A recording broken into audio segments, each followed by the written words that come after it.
This is not to discredit the reporting of Kaboli, who's been covering, the Steelers for years and years. I mean, I would assume, his sources are pretty good on this. Maybe this is true that Russ and Arthur Smith, his OC, didn't have a great working relationship, and maybe this will impact what they do moving forward if he was that much of a diva. I look at it like this. Any way you want to slice it, the Steelers are in no man's land in that division. They just are. Like, thankfully, the Cleveland Browns are a vomit bucket, and you can look to them and go, well, at least we're not them. But when you look around that division, that conference, and your solution at quarterback is, and your answer at quarterback and predicament at quarterback is the same as it was last year. This year they were supposed to learn who their guy was going to be going forward. Like, you would, like, whether it was going to be Justin Fields, whether it was going to be Russell Wilson. Hey, they're on the Chiefs, but let's find out who gets this gig. They don't have an answer now, and you just played an entire season and went to the playoffs. That's bad. Like, you're in no man's land again in that division, same as you were last year going into the season. Like, so basically, what did this year accomplish? Like, I really don't know. Like, you're the same team you were a year ago.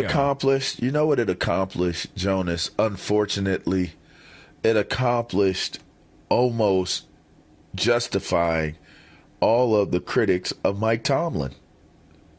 I've heard this whole undercurrent of how people from internal positions that may not be or may be still associated with the organization or not associated with the organization, talking about how the culture of the Pittsburgh Steelers has been lost.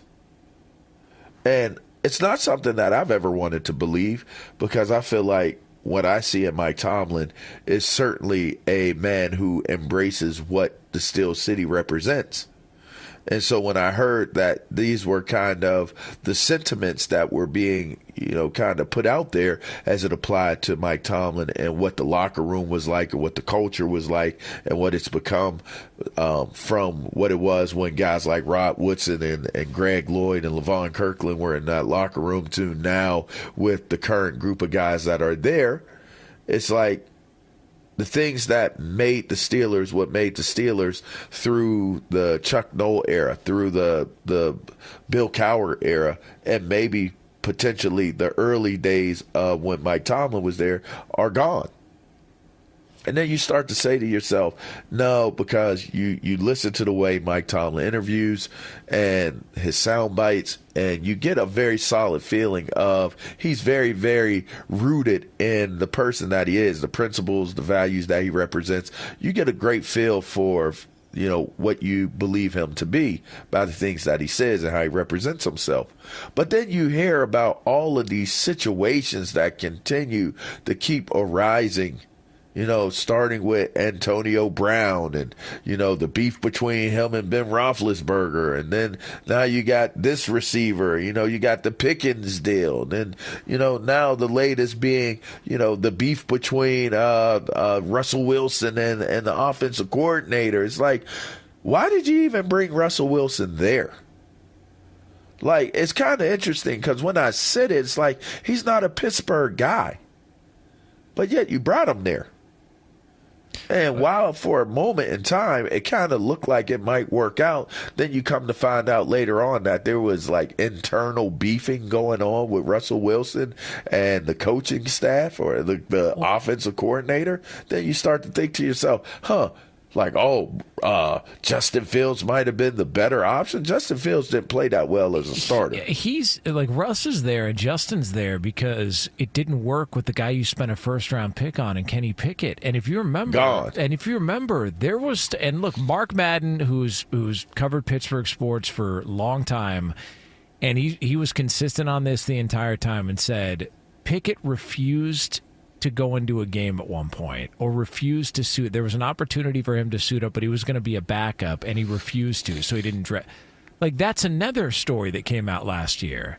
So there is a lot of stuff that you bring up that you look at and go, that's kind of you don't hear that, like, and they can try and dispute it and refute it all they want, but there is seemingly a lot of chaos there kind of underreported and underdiscussed based on how everybody feels about Mike Tomlin?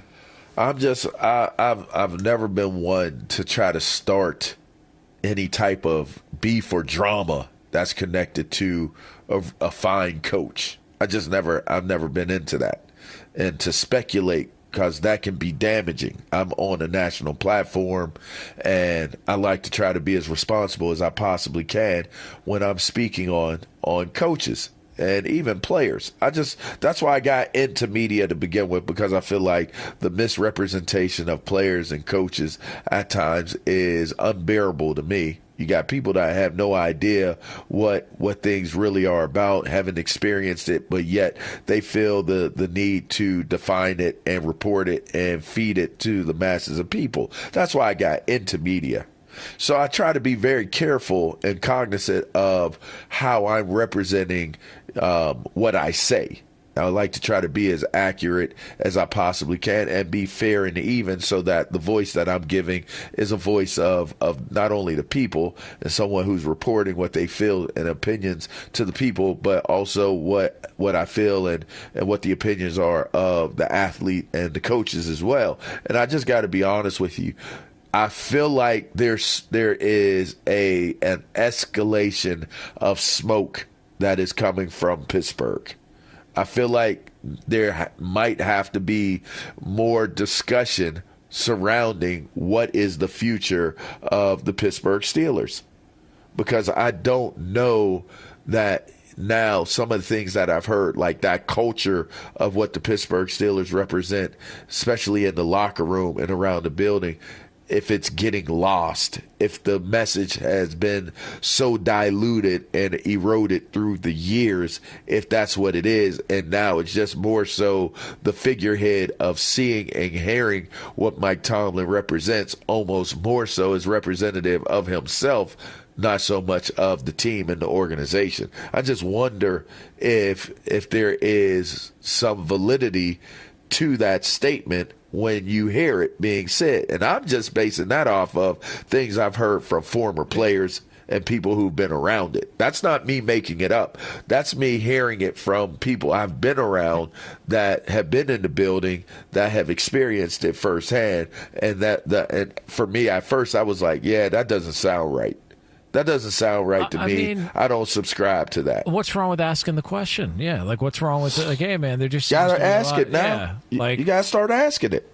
They're just every year there's some issue. There's something that pops up, and you just wonder. Like, and I love Mike Tomlin. I mean, if they were going to make him available for a trade, somebody would trade for him. He'd be an upgrade in a lot of places. Just you do wonder. There seems to be a lot of stuff going on there every year, every single year. So. It's interesting because the way he handles the media, it's very calculated, and it really is very strong with how his brand has been built.